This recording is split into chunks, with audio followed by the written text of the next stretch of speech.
नमो तस्स भगवतो अरहतो सम्मा संबुद्धस्स. उपस्थित सर्व शील संपन्न श्रद्धावान उपासक उपासिका तसेच बालक बालिका यांना नमो बुद्धाय आणि सविनय जय भीम. कार्यक्रमाला सुरुवात करण्या अगोदर सर्वप्रथम आपण 3 रत्नांचे अनुसरण करूया. त्यासाठी मी सर्वांच्या वतीने आदरणीय क्रांतीताई यांना विनंती करते की त्यांनी त्रिसरण अनुसरण करावे. नमो तस्स भगवतो अरहतो सम्मा संबुद्धस्स.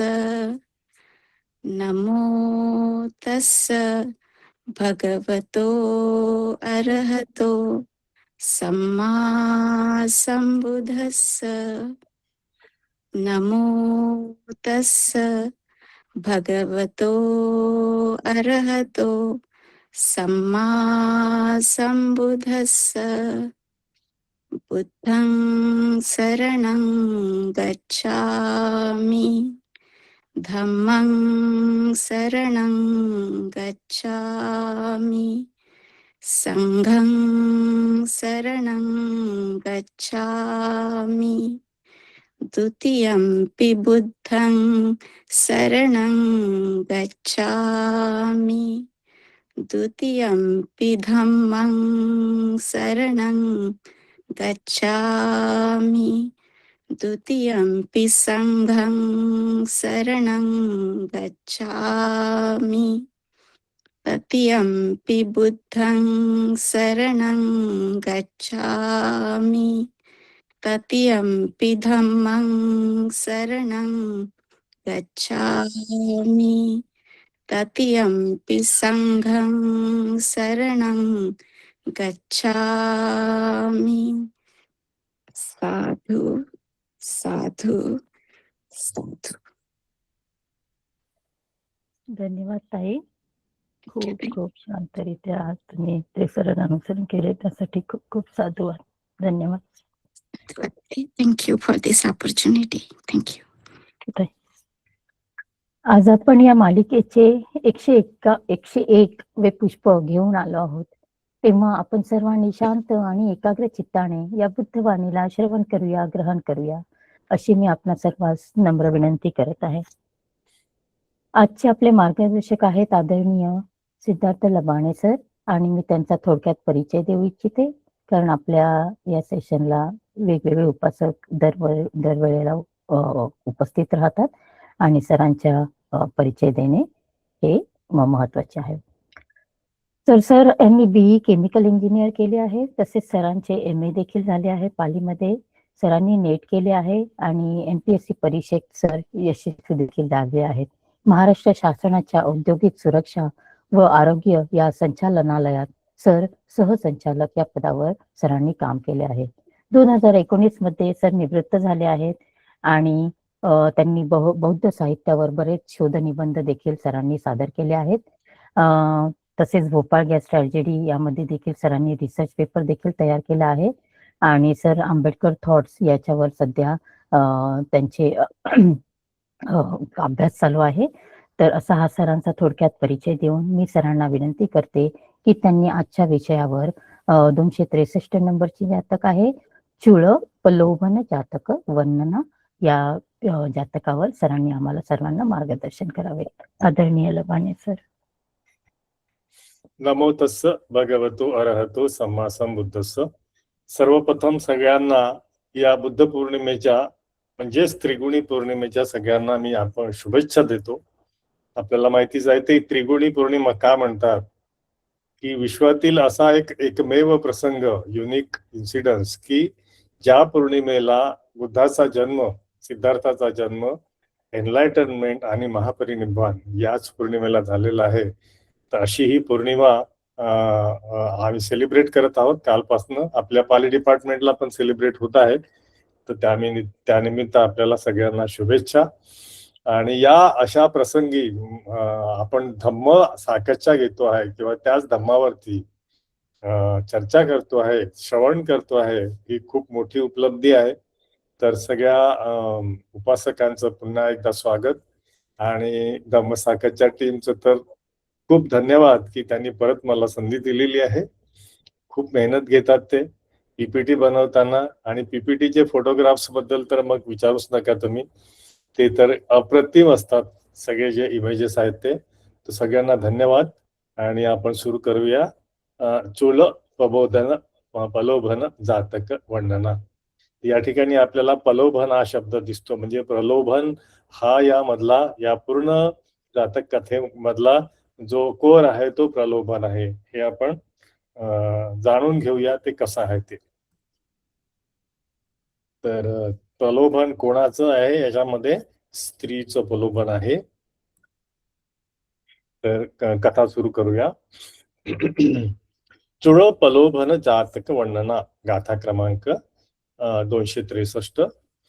तर भिज्यमाने विरिस्मिंती हा जो टायटल आहे या गाथेचा, ही सुरुवात जी आहे, इदं सत्था जेतवने विहरंतो एकं उकंठित भिक्खू एवं आरंभ कथेसी. तर ही जी कथा आहे ही कुठे सुरू होते? श्रावस्तीच्या जेतवनामध्ये बुद्धांनी सांगितलेली आहे. कोणाच्या बाबतीत?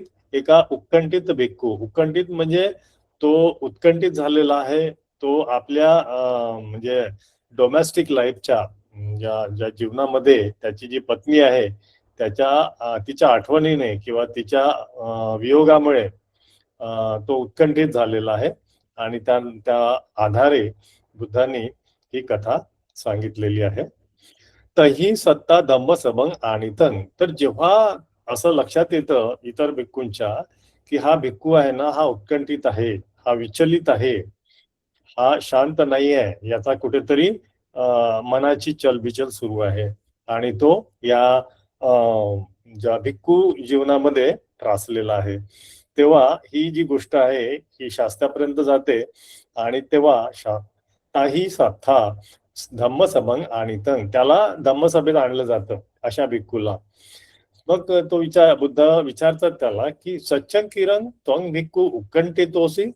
तर तो म्हणतो की बुद्ध म्हणतात की हे खरं आहे का भिक्खू की तू उत्कंठित झालेला आहेस, त्रस्त झालेला आहेस? ती पुच्छित्वा. हे विचारल्यावर तो म्हणतो की सच्च बनते, खरं आहे बनते. मग ती बोलते, ते म्हटल्यानंतर मग आता शास्त्र त्याच्यावरती आता पुढे वर्णन म्हणतात की भिक्खू इथियो नामेदा पौराणिके शुद्ध सत्तेपी संकेलेसेसु अंती वत्वा अतित आहारी. डायरेक्ट अतीत कथा सुरू ठेवतात, आणि त्याला म्हणतात की तू याच जन्मात नाहीस, आताच नाही आहेस की या स्त्रीसाठी किंवा पत्नीसाठी तू उत्कंठित झालेला आहे, संकिलेस झालेला आहे, पूर्वी सुद्धा तुझ्या बाबतीत हेच घडलेलं आहे, असं भिक्खूला ते सांगतात. आणि अतीत आहारी, आता डायरेक्ट ते अतीतामध्ये अतीत कथा सांगत आहेत. तर अतीत कथा कशी आहे बघा. अतिते वाराणसीय ब्रह्मदत्ते राजा अपुत्रको हुत्वा. म्हणजे ब्रह्मदत्त राजा होता वाराणसीतला, त्याला पुत्र नव्हता. तर मग काय अत्तन इथिर्या, मग स्वतःच्या स्त्रियांना त्यांनी काय म्हटलं, पुत्तपथ्थन करोता, पुत्रासाठी तुम्ही प्रार्थना करा. ती आहा ता पुत्ते पथ्यंती, मग सगळ्यांनी पुत्रासाठी प्रार्थना केली. आणि एवं अध्याने गते, मग काही कालांतराने बोधिसत्व ब्रह्मलोकाच्या वित्वा अग्ग महेसिया कुच्छिस्मी निब्बती. मग काही कालांतराने काय झालं की हा ब्रह्मलोकात असलेला जो बोधिसत्व आहे तो तिथून च्युत होऊन तिथून डायरेक्ट तो म्हणजे थेट अग्गमहेसी, जी अग्र पट्टराणी आहे, अग्गमहेसी आहे, तिच्या कुशीमध्ये त्यांनी जन्म घेतला. मग तंग जातमत्तंग नापेत्वा थय्य पान अथाय धातीय अदंसू. आता त्याचा जन्म झालाय, हा बोधिसत्व आहे, आणि त्याचा जन्म झाल्यानंतर जातमत्तंग जन्म झाल्याबरोबर नापेत्वा अंघोळ झाली त्यांची, आणि मग थय्य पान तथाय म्हणजे आता स्तनपान करायच्या वेळेस काय झालं की धातिया, तिला दाईच्या हातात त्या बाळाला देण्यात आलं. सो पायमानो रोदती, तर ते जो स्तनपान करताना तो रडायला लागला. अथ नंग आईसा अदंसू, तर मग काय केलं तिने, त्या दाईने इतर महिलेकडे त्या बाळाला दिलं. आणि मात गाम हत्त गतो नेव तुम्ही होसी, आणि त्या इतर स्त्रीच्या सुद्धा जेव्हा हातात दिलं त्यांनी, तरी सुद्धा तो रडतच होता. नेव तोंडी अवसे, तो काही तोंडी म्हणजे शांत, तो काही शांत होत नव्हता. तर पुढे काय होतं, अतनंग एकस पाद मुलिकस अदंसू. तर पाद मुलिकस म्हणजे सर्वंट. याला पाद मुलिकस हा नाव कसं काय पडलं, की तो पायाचा सेवक म्हणजे दास नाही का. तर त्या अर्थाने पाद मुलिकस म्हणजे सर्वंट. तर तो मेल होता नाही का. तर त्याच्या हातात दिल्यानंतर तेन गहित मत्तो एव तुर्णीयवसी.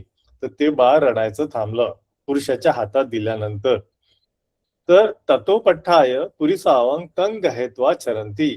मग त्याच्यानंतर तो जो त्याचं जे दिनचर्या आहे त्या बाळाची, जी चारिका किंवा जे लाईफ आहे ते कसं राहिलं, की पुरीसावंग तंग हेत्वा म्हणजे पुरुषाच्याच हातामध्ये तो राहायला लागला. आणि जेव्हा त्याला स्तनपान करायची वेळ यायची, संयंग पाहेंता दुहित्वा वा पायंती. म्हणजे आईचं दूध काढून पिळून काढून नंतर त्याला पाजलं जायचं, किंवा साई अंतरेन वा थन मुखे ठपेती. पडद्याच्या आळून म्हणजे मग त्याला स्तनपान केलं जायचं, की त्याला स्त्री दिसली नाही पाहिजे. त्यामुळे त्या बाळाचं नाव काय ठेवण्यात आलं, अनिथिगत. अनिथी गंध कुमारोती. म्हणजे अनिथी स्त्री, इथी म्हणजे स्त्री, अनिथी म्हणजे स्त्री नाही, तर स्त्रीचा गंध सुद्धा नको असलेला कुमारो, असं त्याचं नाव ठेवण्यात आलं. तर तसं अपरंपारंग वद्ध मानस्पी मातुगाम नाम दसेतू न सक्का.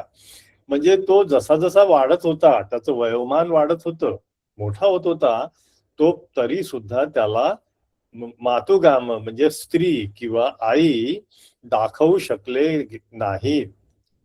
शक्य झालं नाही ते, कारण तो दूर राहायचा, रडायचा.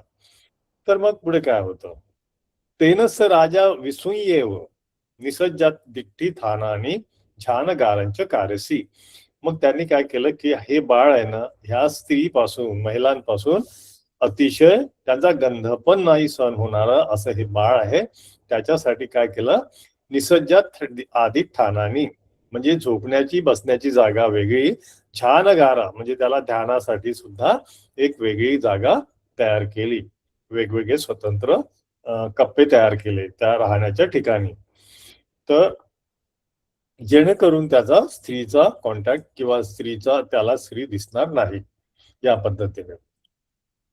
तर मग पुढे काय होतं, की सो तस 16 वसिक काले चिंतेसी. आता 16 वर्षाचा झालाय तो, आता राजाला चिंता पडली आहे. तो म्हणतो की मयंग अयंग पुतो नथी, मला पुत्र तर नाहीच आहे. अय्य पुत्र म्हणजे दुसरा पुत्र नाहीच आहे याच्याशिवाय. अयंग पण कुमारो कामे न परिभुंजती. हा जो पुत्र आहे हा कुठल्याही कामात म्हणजे सेन्शुअल प्लेजर्स मध्ये हा कुठलाही रस घेत नाहीये. राज्यंपी न इच्छिसती, त्याला राज्य करायची ती सुद्धा इच्छा नाहीये. दुर्लद्धो मतमे पुत्तो. आता हा अशा पुत्राचा, हा जो दुर्लभ जो पुत्र आहे म्हणजे एक वेगळ्या प्रकारचा जो पुत्र आहे, याचा आता मी काय करायला पाहिजे, म्हणजे याला कसं सांभाळायचं किंवा याला पुढची याची दिशा कशी ठरवायची या चिंतेत असतो तो.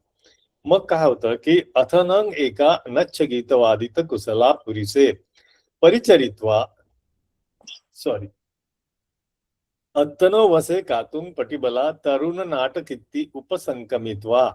मग अशा वेळेस एका काय झालं, की नाच गीत वादित म्हणजे नृत्य कला, गीत कला आणि वादित कला यामध्ये कुशल असलेली आणि पुरीसे परिचरित्वा म्हणजे कोणत्याही व्यक्तीला, पुरुषाला त्यांची सेवा केल्यानंतर किंवा त्यांच्या संपर्कात आल्यानंतर अत्तन वसे स्वतःच्या त्या वश असण्याची जी ती जी क्वालिटी होती, त्याच्यामध्ये ती कशी होती, पटिबला, ती त्याच्यामध्ये बलवान होती.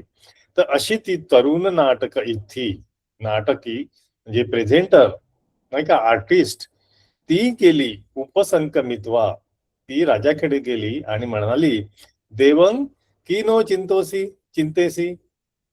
तर ती आणि म्हटलं की काय काय चिंता करता राजा, देव म्हणजे राजा नाही का. तर त्यावेळेस राजा तंग कारण आच्छिक्की. मग राजा त्यांचं ते चिंतेचं कारण त्या स्त्रीला सांगत आहे. मग सांगितल्यानंतर ती काय म्हणते, आता ही स्त्री आहे ना आणि हा राजा, याची चर्चा पहा काय सुरू आहे. हो तू देव अहं तं पलोभेत्वा कामरसं जाना पेसामी. तर मी काय करणार, तुम्ही काळजी करू नका, मी त्याला प्रलोभन करून कामरसामध्ये त्याला रथ करण्यासाठी याची याची ही जी पॉवर आहे किंवा बल आहे ते मी जाना पेसामी, मला माहिती आहे. सचे, मग त्याच्यावरती राजा म्हणतो, राजा आनंदित होतो आणि म्हणतो की सचे मे पुत्र अनिथी गंधकुमारं पलोभेतू.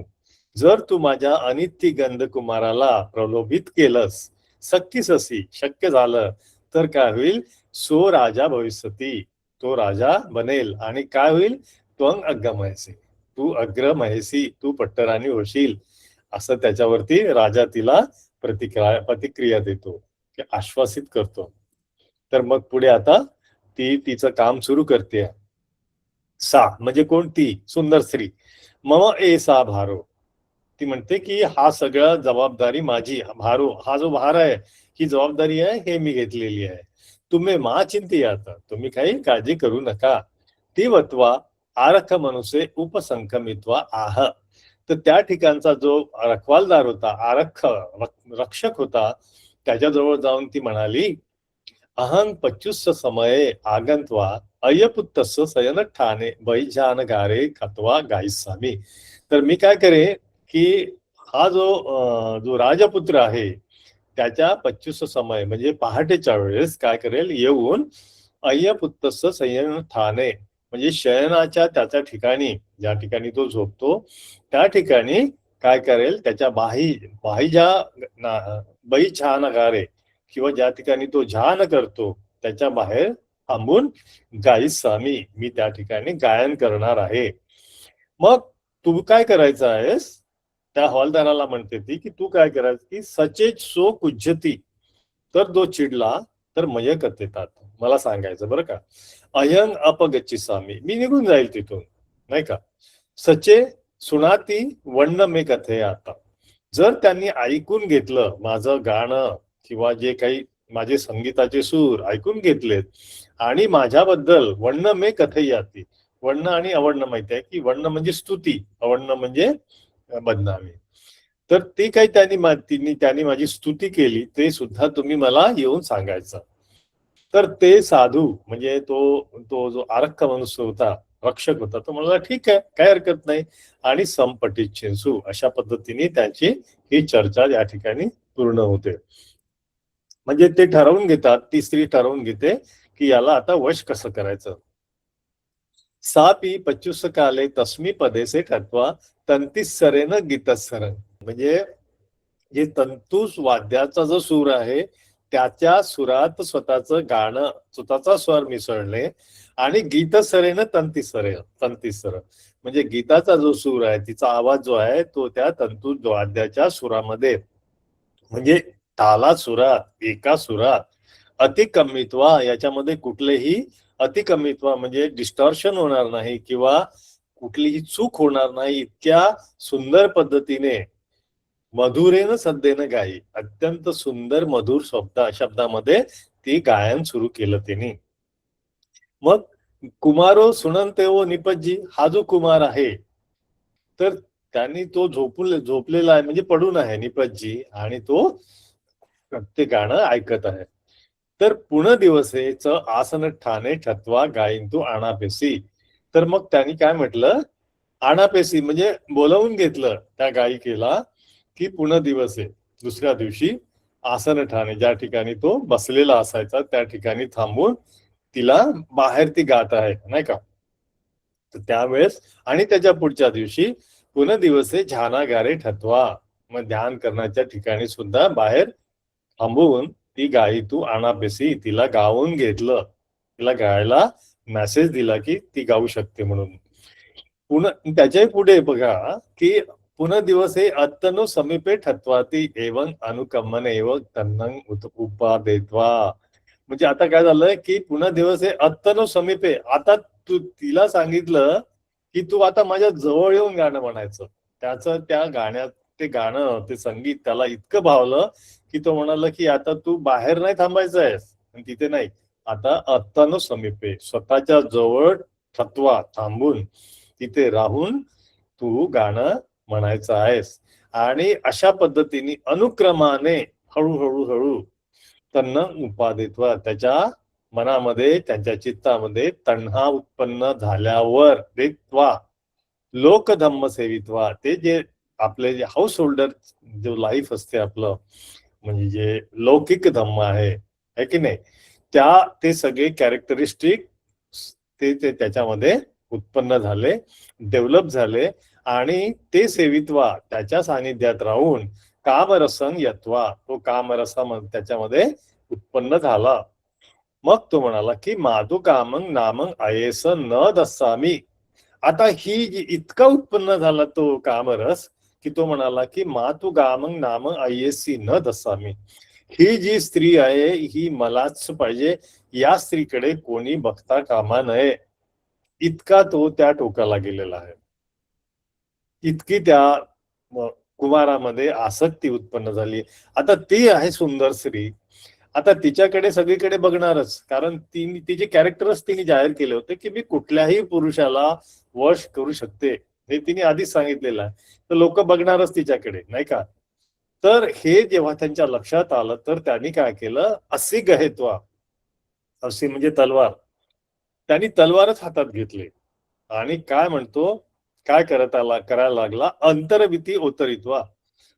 अंतरविती म्हणजे अंतर म्हणजे वेगळे वेगळे वेगळे, आणि विती म्हणजे रस्ते, तो रस्त्यांवरती उतरून ओतरित्वा काय करायचा, पुरीसे अनुबंधन तो विचारी, पुरुषांचा पाठलाग करायचा, माणसांचा पाठलाग करायचा, आणि तसाच तो विचारण करत राहायचा की कोण माझ्या ह्या स्त्रीकडे बघायला नाही पाहिजे.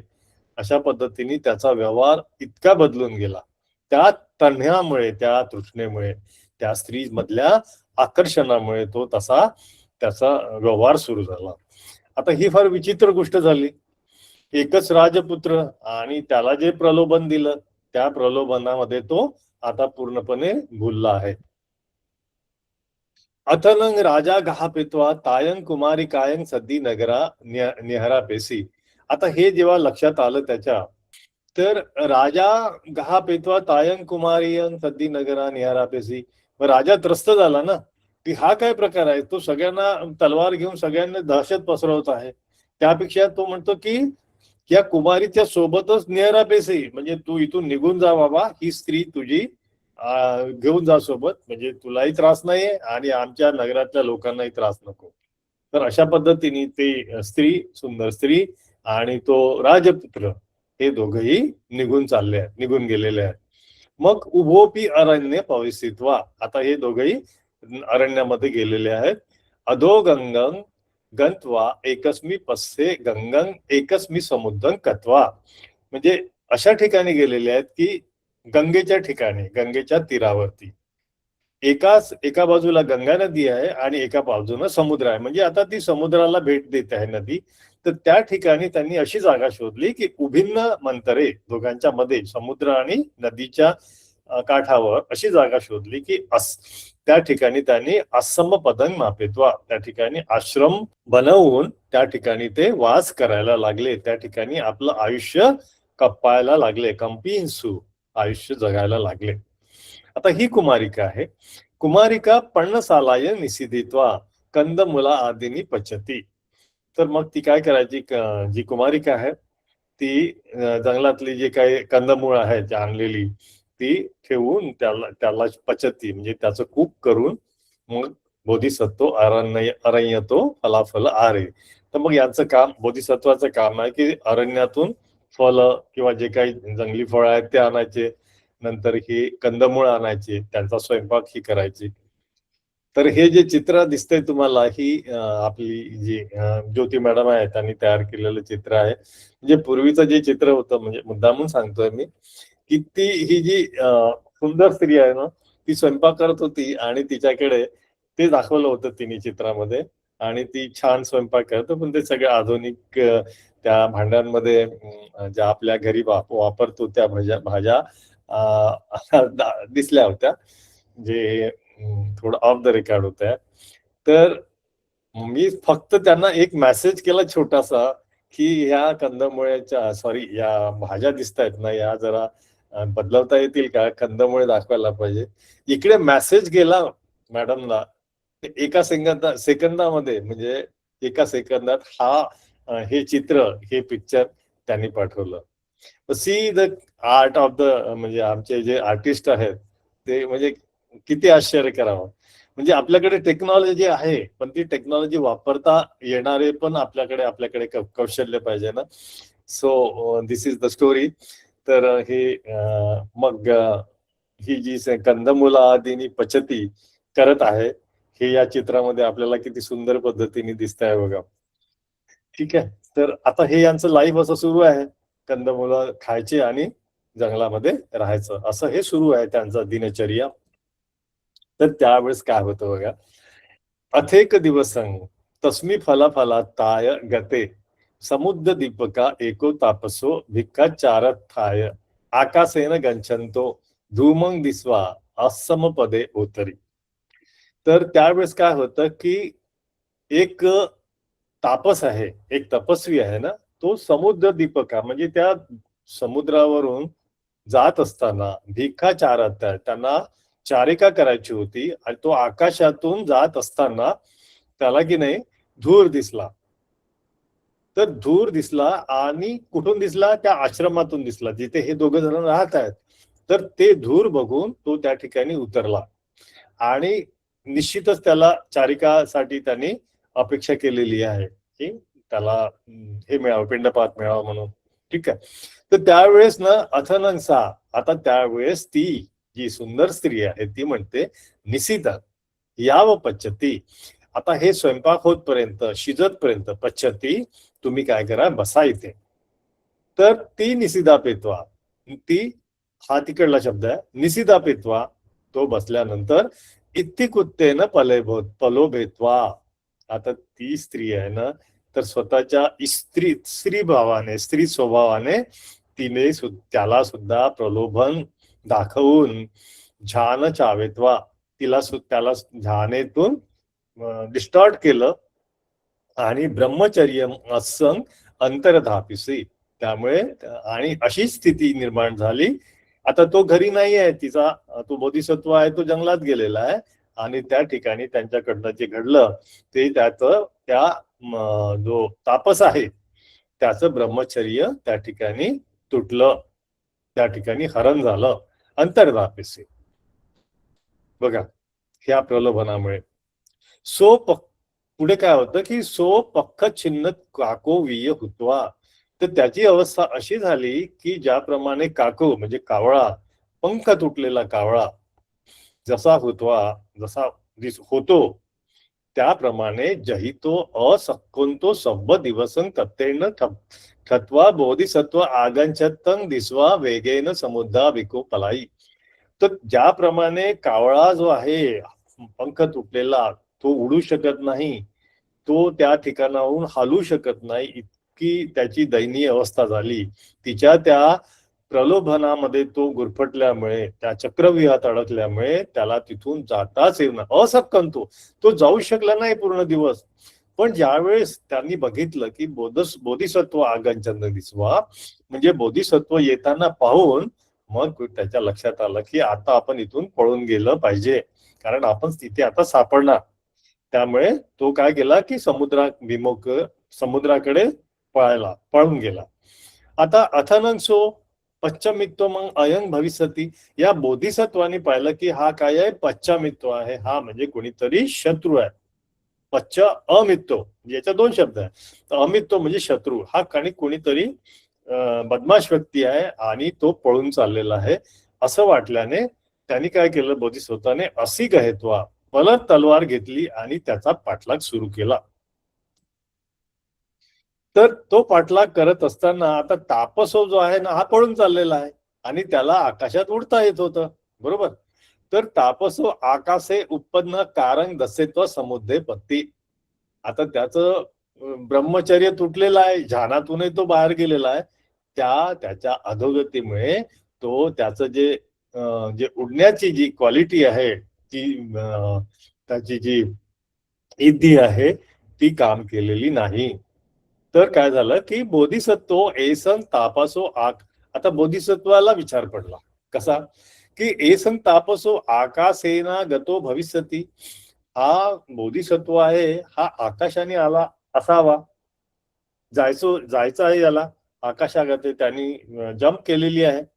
पण ध्यानस्थ परिहनिता समुद्रे पतितो, हा याचं ध्यान कदाचित परिहिन्नता त्याचं ज्ञान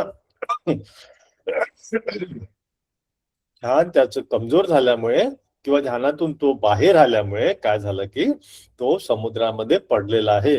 आणि अशा वेळेस बोधिसत्व काय करतो, मदतीची त्याची क्वालिटी असते. तर मया इदानिस अवश्येन भवसी भवितु वटती, मी या व्यक्तीला अवश्यपणे त्याला मदत केली पाहिजे असं म्हणून ती चिंतेत्वा असा विचार करून वेलन ते ठत्वा इमंग गाथंग अहोच. त्यावेळेस तिथे तो बोधिसत्व थांबून एक गाथा म्हणतोय. ती कुठली गाथा आहे तर ही आता आजच्या जातकामधल्या ही जी गाथा आहे 3 पॅरेग्राफ आहे त्याचे गाथाचे. तर पहिल्यांदा म्हणतोय बोधिसत्व म्हणतोय, अभिज्यमाने वारिस्मी स्वयं आगम इद्धिया मिस्सी भाव इथिया गंत्वा संसिदसी महन नवे. म्हणजे वारी म्हणजे पाणी नाही का, अभिज्यमाने पाण्यामध्ये न भिजता, अभिज्यमाने किंवा पाण्याला स्पर्श न करता, स्वयं आगमन इद्धिया स्वतःच्या इद्दीने तू स्वतः इथे आलेला आहेस. पण मिस्सी भाव इद्धिया त्या स्त्रीच्या मिलनाच्या भावेमुळे त्या तुझ्या त्या दुष्कर्मामुळे संसिदसी महन नवे, या अन्न म्हणजे महासागर नाही का, संसिदसी या याच्यामध्ये तू बुडतो आहेस. तर हे फिजिकल जरी असलं तरी तो सांगतो आहे बोधिसत्व की अभिज्यमाने म्हणजे ह्या संसार चक्रामध्ये स्त्री सोबत जो जो जो तो गुरफटला आहेस, तर त्या संसारामध्ये तू ह्या दुःख चक्राच्या सागरामध्ये बुडतो आहेस. हे दोन्ही अर्थ या ठिकाणी अभिप्रेत आहेत. पुढच्या गाथेत म्हणतो, आवट्टनी महामाया ब्रह्मचर्य विकोपना सीदंती न विदित्वानं आरका परिवज्जये. काय म्हणतो की आवट्टनी हे जे चक्रव्यूह आहे महामायाचं, स्त्रीच्या ज्या संपर्कातलं जे महामाया आहे ते कसं आहे, गोल आहे. तर ते काय करतं की ब्रह्मचर्या विकोपना, तुमच्या ब्रह्मचर्याला मी डिस्टॉर्ट करते किंवा तोडून टाकते. आणि सिदंती नंग विदित्वानं, जो हे जाणतो की ह्या ब्रह्मचर्य विकोपाने हा मानव, हा जो पुरुष आहे, हा जो साधू आहे, संन्यासी आहे, तो कसा आहे, सिदंती तो बुडतो आहे, नंग विदित्वानं हे जो जाणतो, हे जेव्हा त्याच्या लक्षात येतं की कशामुळे तो बुडतो आहे, सिदंती हे जेव्हा जाणतो तेव्हा आरका परिवज्जये, हे ज्याला जाणलं जातं की जो समजतो तो काय करतो, अशा महामाया आवट्टनीमध्ये त्यापासून आरका परिवज्जये, आरका म्हणजे फार दूर राहतो, लांब राहतो, त्याचं परिवज्जन करतो, तो स्वतःला प्रोटेक्ट करतो. हे त्यांनी बोधिसत्वानी दुसऱ्या गाथेत म्हटलेलं आहे. आणि तिसरी गाथा म्हणतात की यंग एता उपसेवंती छंदसावा धनेन वा जात वेदो संथानं क्षिप अनुदहंती अनुदहंती न अंती, असा हा अशी ही तिसरी गाथा आहे. या गाथेत काय म्हटलेलं आहे, यंग एता उपसेवंती, तर ही जी महामायेचं जे आवट्टन आहे, हे जे चक्र आहे, याला जो कवटाळतो कशाने, की पैशाच्या जोरावर किंवा लालसेच्या जोरावर, छंदाच्या जोरावर, की तो त्याला छंद जडतो नाही का, शोक जडतो की ही जी महामाया आहे याच्यामध्ये मी लिप्तच राहावं.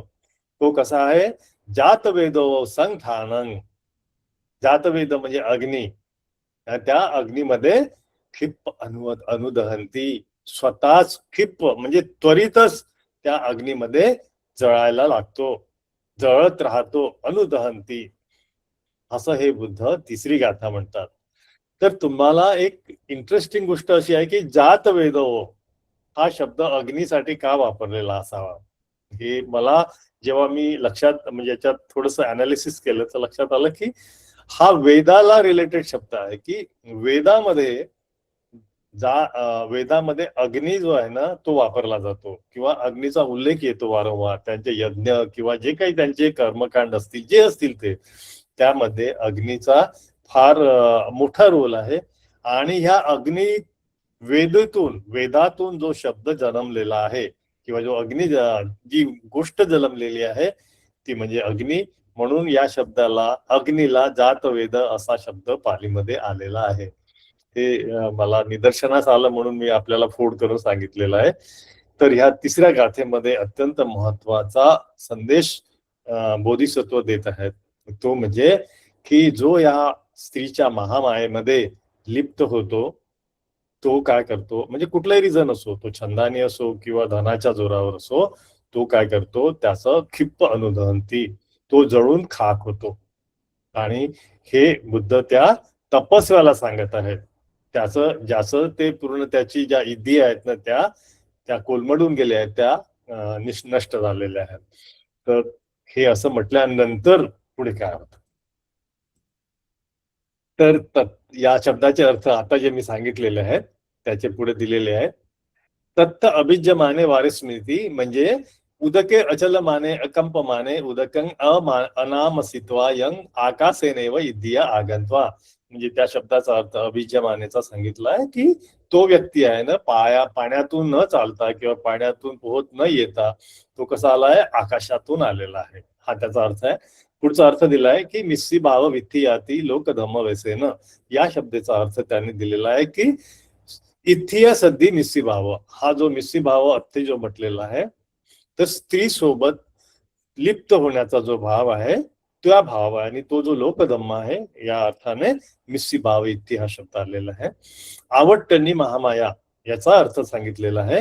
इथियो नामेता कामवट्टेनं आवट्टन तो आवट्टनी म्हणजे कामवट्टेनं काम क्रोधाच्या चक्रवामध्ये जो आवट्टन तो गोलगोल फिरतो आणि तसाच फिरत राहतो. आवट्टनी अनंताही अनंतपर्यंत. इत्थी माया ही समनागत महामाया म्हणजे ही जी इत्थी माया आहे, इतकी प्रचंड स्त्रीची जी आसक्ती आहे त्याला या शब्दाला स्पष्ट करून सांगण्यात आलं की या इत्थी मायालाच महामाया हा शब्द वापरलेला आहे.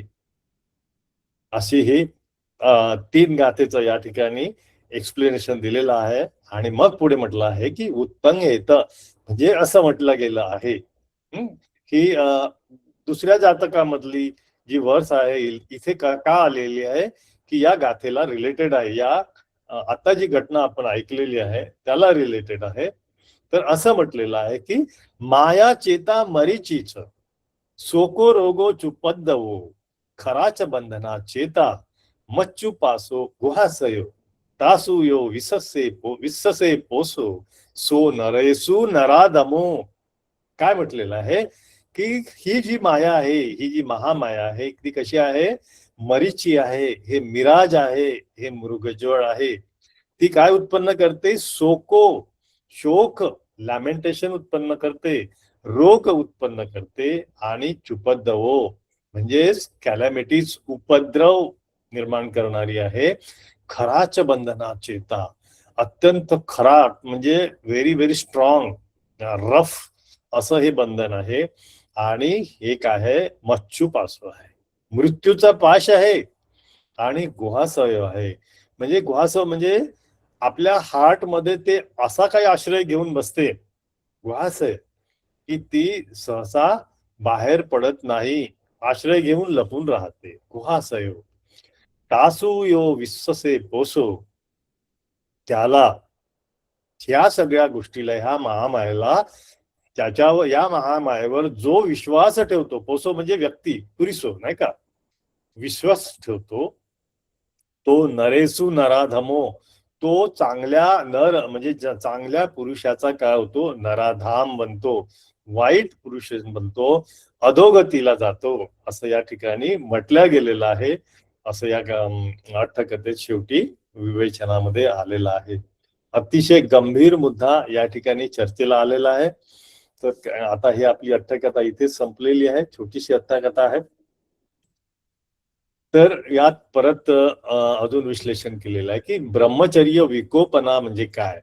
मग मगाशी शब्द आलेला होता, सेठ चर्यस मिथुन विरती ब्रह्मचर्यस विकोपना. म्हणजे या ब्रह्मचर्य विकोपना म्हणजे केवळ म्हणजे त्याच्यामध्ये मैथुन धम्म पण आलेला आहे, त्याचा सुद्धा त्या ठिकाणी इन्व्हॉल्वमेंट आहे. ब्रह्मचर्य विकोपना म्हणजे त्या ज्या असं ब्रह्मचर्य तुटलं ना, म्हणजे त्या ठिकाणी मैथुन सुद्धा झालेलं आहे, हे त्याच्यातून स्पष्टीकरण देण्यात आलेलं आहे. सिद्धंती इथियो नामेता इसिनं ब्रह्मचार्य विकोपन अपायासु सिद्धंती.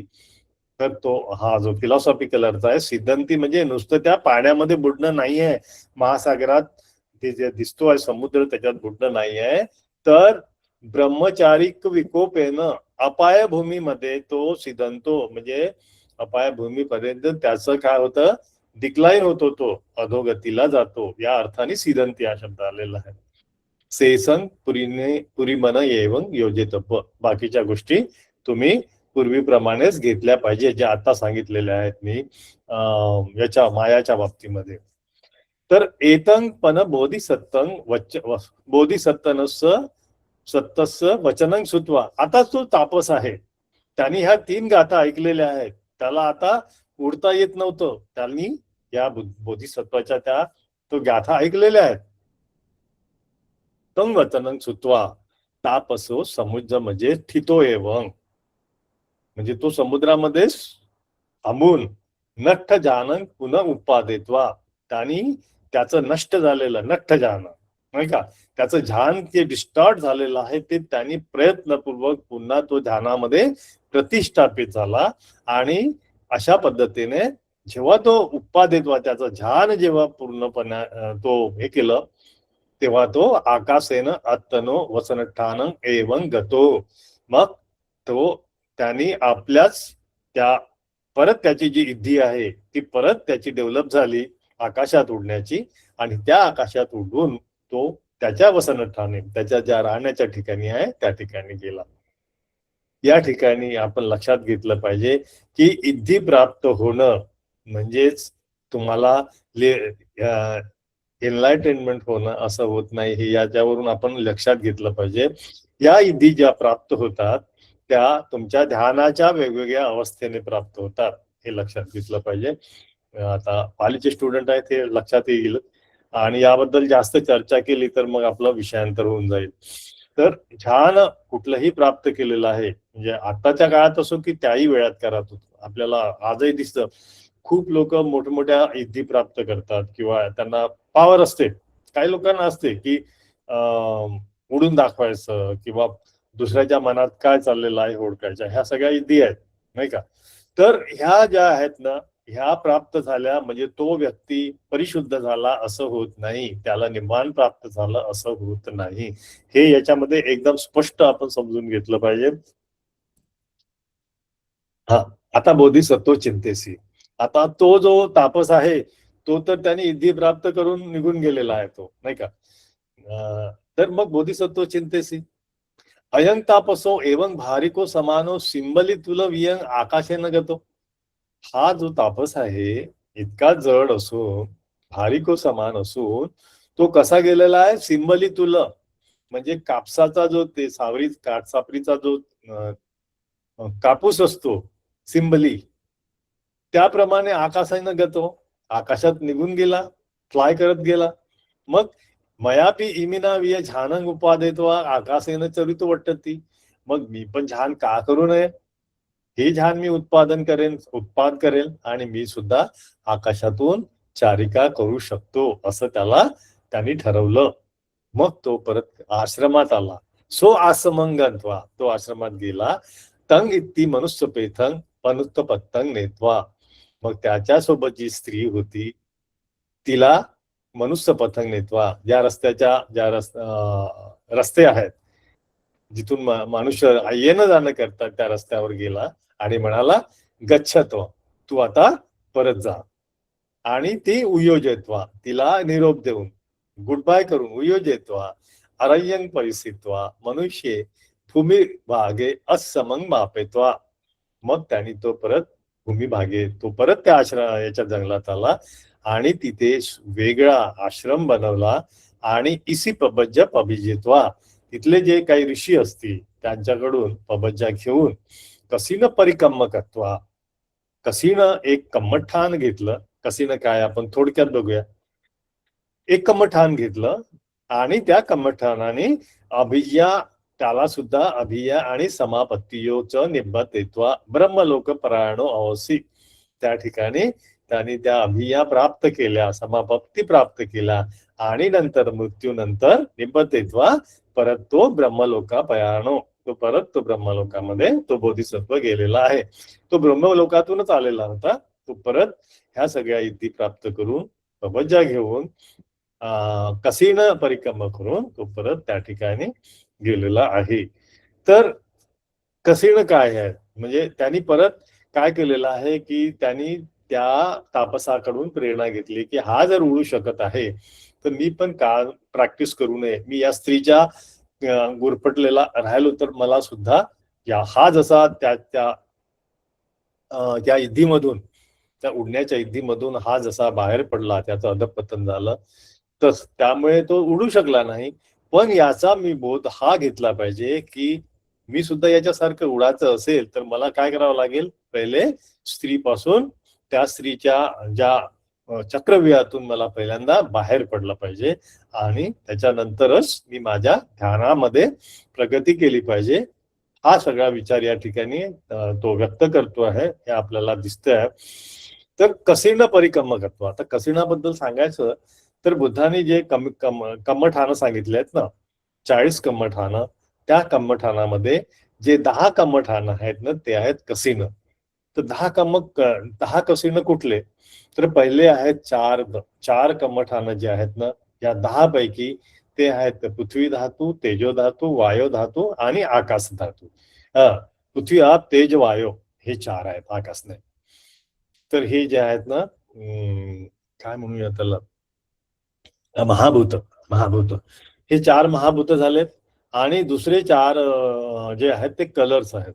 ते म्हणजे निळा कलर, पिवळा कलर, येलो, नंतर निळा पिवळा, तांबडा कलर रेड लोहित आणि पांढरा कलर श्वेत. तर हे 4 कलर हे सुद्धा कसीण आहेत, म्हणजे 8 झाले. आणि मग शेवटचे जे 2 आहेत ना, एक आहे आलोक म्हणजे उजेड, नाही का, तो एक आलोक म्हणजे लाईट, तो एक आहे. आणि एक आहे मला वाटते आकाश पण आहे त्याच्यामध्ये. एक ते 10 असे हे 10 कसीण आहेत. तर याच्यामध्ये कुठलं कम्मठान कसीणामधलं घेतलं, एकही घेता येतं आपल्या याच्यावरती. जे सुटेबल असेल ते घेऊन हा व्यक्ती हा बोधिसत्व त्याने सुद्धा अभिय्या प्राप्त केलेली आहे. तर अभिय्या कुठल्या कुठल्या आहेत याच्यात थोडक्यात आपण बघूया की अभिय्या ज्या आहेत ना त्या 6 षड अभिय्या असतात. तर पहिली असते की त्याला हवेत उडता येतं, जे त्याने जे प्रोत्साहन घेतलं होतं. तर पहिल्यांदा आहे की त्याला म्हणतात इद्धी, म्हणजे तो भिंतीतून चालू शकतो किंवा हवेत उडू शकतो किंवा पाण्यातूनही चालू शकतो, पाण्यावर तरंगत चालू शकतो. ही झाली पहिली अभिय्या. दुसरी अभिय्या आहे की दुसरी आहे की दिबाचक्षु, म्हणजे फार दूरचं किंवा अति दूरचं सुद्धा तो बघू शकतो या अभियेद्वारे. तिसरी आहे दिब्बासोत, फार दूरचं तो ऐकू शकतो, अत्यंत लांब अंतरावरचा सुद्धा तो जो साधक आहे तो ऐकू शकतो. नंतर परचित्त ज्ञान, म्हणजे समोरच्या व्यक्तीच्या चित्तामध्ये काय सुरू आहे त्याचं माइंड रीड करू शकतो, ते झालं चौथं. नंतर 5वं आहे की पुब्बे निवास, म्हणजे पूर्वजन्म त्याला आठवू शकतात. ह्या सगळ्याच अभिय्या येतीलच एकाच वेळेस असं नाही आहे, पण त्याला काही जे काही आले असतील. आणि एक शेवटचं अजून आहे की पुब्बे निवास नंतर आसव खय ज्ञान. आसव म्हणजे आपले जे आश्रव आहेत, जे विकार आहेत ते नष्ट झाल्याचं तो स्वतः पाहू शकतो, तो स्वतः तपासू शकतो. आणि मला वाटतं इतरांचं ज्या आसव खया आहे त्याबद्दल मला डिटेल नाही माहिती, पण स्वतःच्या ज्या आसवाच्या आहेत त्याचा नष्ट झाल्याचं तो स्वतः तपासू शकतो. ह्या त्या अभिया आहेत, ह्या प्राप्त केलेल्या आहेत. आणि समापत्ती म्हणजे ध्यानामध्ये टोटल ऍब्झॉर्प्शन, नाही का, आपण समापत्ती प्राप्त केलेली आहे असं म्हणतो ना. त्यावेळेस तो जसे की सारीपुत्त मोगलान जेव्हा ध्यानातून बाहेर यायचं तर ते म्हणायचे की आता मी समापत्तीतून बाहेर आलेलो आहे. तर असं हे त्यांच्या क्वालिटीज आहेत या शब्दांच्या किंवा याचे कॅरेक्टरिस्टिक आहेत. तर हे सगळं प्राप्त करून निब्बतेत्वात पर ब्रह्मलोकं परायणो अहोसी. तर तो जो बोधिसत्व आहे ना या ठिकाणी ब्रह्मलोकात जातो आहे. समापत्तीबद्दल मी आता टीव्ही वरती फार म्हणजे गंभीर स्टेटमेंट ऐकलेले आहेत की एक सर्वसाधारण कोणी व्यक्ती येतो, मी बघा समापत्तीतून बाहेर आलेलो आहे, मला बघा स्वतःपन्न, आणि एकमेकांचे इंटरव्ह्यू दाखवतात. सगळ्यांना माहिती आहे कुठलं हे आहे ते जे काय असेल ते, पण हे शब्द इतके साधारण नाही आहेत हे लक्षात घ्या. हे खूप मोठ्या अवस्था आहे चित्ताच्या. हे जे टीव्ही वरती किंवा असं जे दाखवतात ना, हा जो दिखावा आहे ना, तसं समजून जायचं की हा सगळा म्हणजे किती खोटारडेपणा आहे. जो व्यक्ती अभिया प्राप्त करतो किंवा स्वतःपन्न किंवा समापत्तीतून बाहेर येतो, ह्या असल्या टीव्हीवरच्या इंटरव्ह्यू वगैरे देत नाही, हे आपण समजून घेतलं पाहिजे. तर आपण सगळ्यांनी या अशा प्रवचनापासून नेहमी सावधगिरी बाळगावी या ठिकाणी मला नमूद करावं असं वाटतं. So be careful. तर ही अशी अट्टकथा आहे. आता त्याच्यामध्ये ही पूर्ण झाल्यानंतर सत्था इमंग धमदेसनं आहारित्वा सच्चानी पकासित्वा जातकं समोधानसी, या ठिकाणी जातकाचं समाधान करत आहेत. सच्च परियोसाने हे सांगितल्यानंतर तो जो विकंठित भिक्खू आहे, जो त्याच्या पूर्वाश्रमीच्या पत्नीच्या बद्दल तो आसक्त झालेला होता, विचलित झाला होता, तो भिक्खू सोतापत्ती फले पतितही, त्याला सोतापन्नी फल प्राप्त झालं. तदा त्यावेळेस तदा अनित्य गंध कुमारो अहमेवं अहोसी. तर हा जो अनित्य गंध कुमार, ज्याला स्त्रीचा गंध सुद्धा सहन होत नव्हता, तो अहमेव असते, ते बुद्ध असतात, ते त्यावेळेस बोधिसत्व असतात. तर अशा पद्धतीने ही चूळ पलोभन जातक या ठिकाणी पूर्ण झालेलं आहे. अतिशय सुंदर जातक, आणि याच्यातले जे गंभीर जे प्रसंग आहेत, म्हणजे जे वरवरचं वाटलं असतं की हे किती सोपं जातक आहे, नाही का, पण यामध्ये जे मुद्दे उपस्थित केलेले आहे, स्त्रीबद्दल जे प्रलोभन आहे, स्त्रीचं प्रलोभन आहे, याबद्दल थोडस आपण आजच्या परिस्थितीत जर बघितलं, आता हे कुठलंही जातक जेव्हा बघतो ना, तर त्याचं रिलेव्हन्स काय आहे, नाही का, ते बघितल्याशिवाय मग आपण जातक नुसतंच अभ्यास करायला किंवा पाठ करून आपल्याला परीक्षा नाही द्यायची, नाही का. तर आत्ताची जी परिस्थिती बघितली आहे, तर सगळ्या ठिकाणी आपल्याला हे प्रलोभन दिसून येत आहे.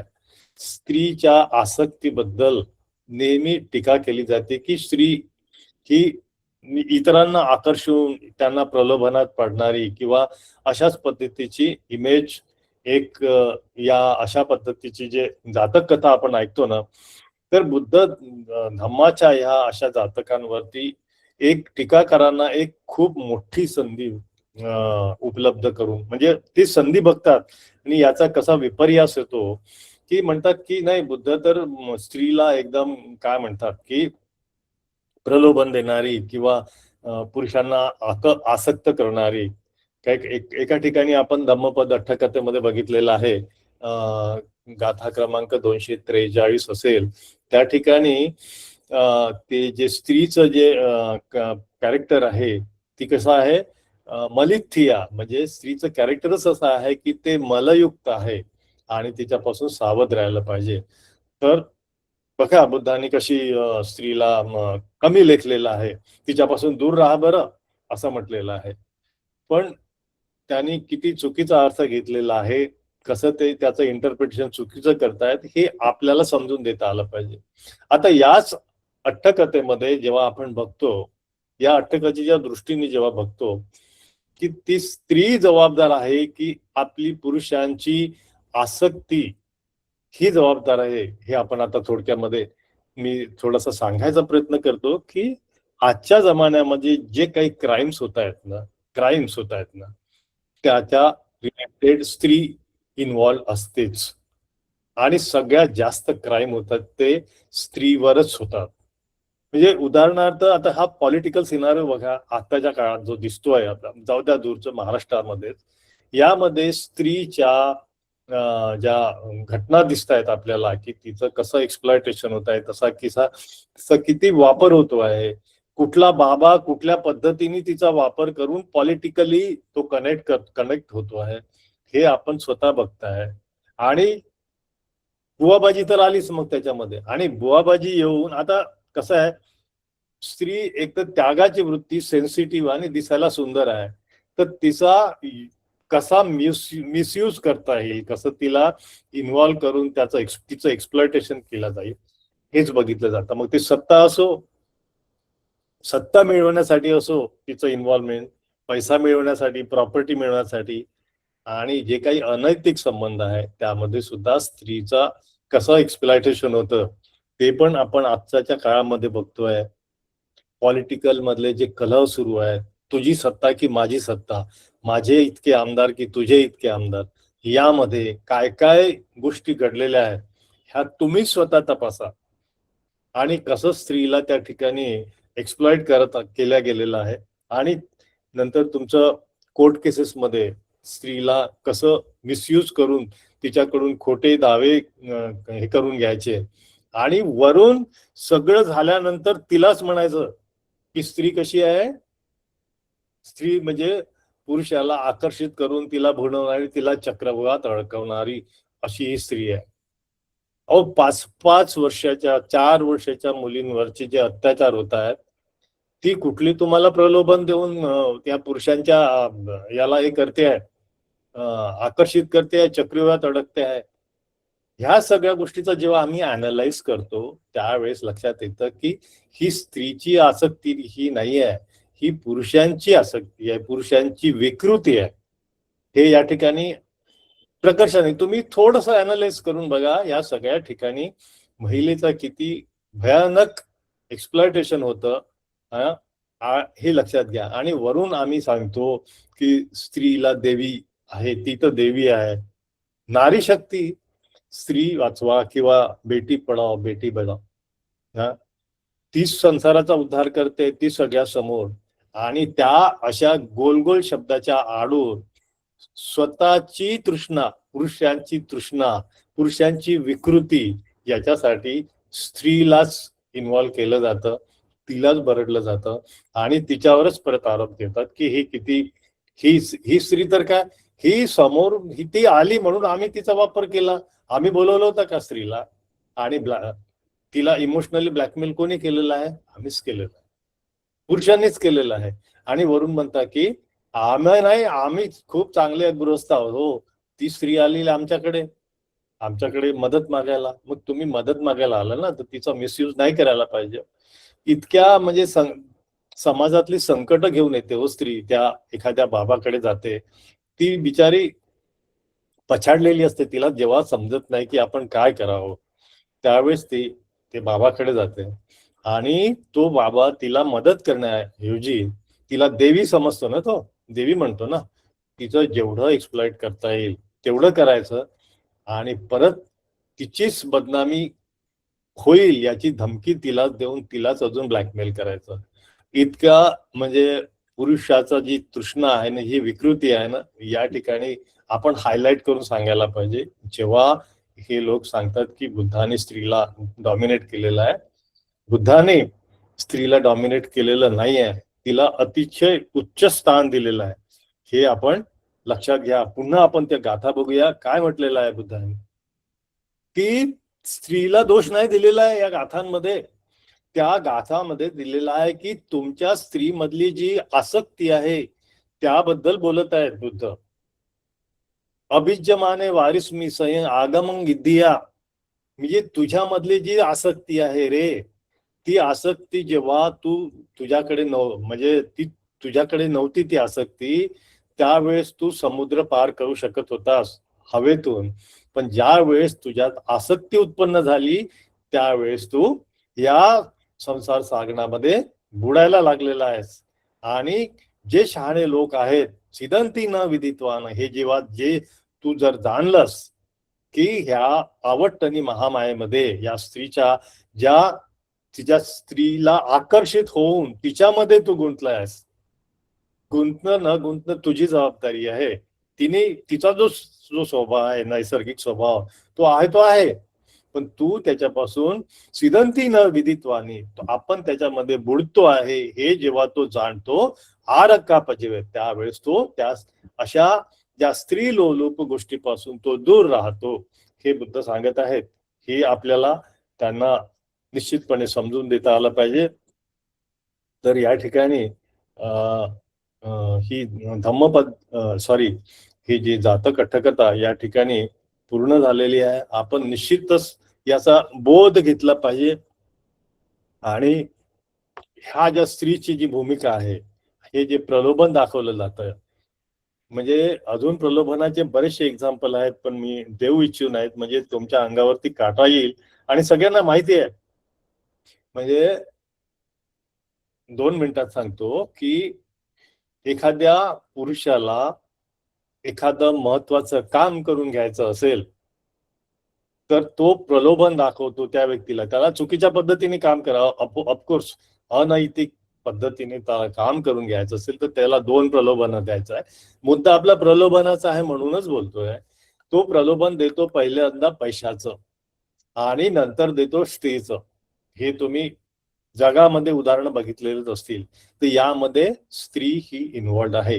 दुसरी गोष्ट, जेव्हा स्त्री स्वतः एखाद्या गोष्टीला पात्र असते, प्रमोशनला पात्र असते, ठीक आहे, एखाद्या आता ती स्पोर्ट्स मध्ये आहे फॉर एक्झाम्पल, आणि ती पात्र आहे की ती आता जागतिक टीम मध्ये जायला, पण त्यावेळेस सुद्धा तिच्याकडून तिच्या स्त्रीत्वाच्या दिंडवडे काढण्याच्या संधी सोडल्या जात नाहीत. ती पात्र असून सुद्धा तिला कंडिशन्स टाकल्या जातात की हे तुला असं असं करावं लागेल, तेव्हाच तुला आम्ही याच्यामध्ये घेऊ. तर हे एक्सप्लॉयटेशन, हे परत मी हायलाइट करतोय की हे पुरुषांच्या विकृती आहेत, पुरुषांच्या आसक्ती आहेत. हे या ठिकाणी हायलाइट करायचं होतं मला. तर हे आपल्याला या जातक कथेतून प्रबोधन घ्यायचं आहे. या ठिकाणी मी ही जातक कथा थांबवतो. या धम्म साकत्यमुळे आपलं सगळ्यांचं कल्याण हो, चांगला संदेश मिळो, बुद्धाचा धम्म आपल्यापर्यंत पोहोचो, एवढं सांगून मी आजची ही धम्म साकत्य या ठिकाणी पूर्ण करतो. भवतु सर्व मंगलम.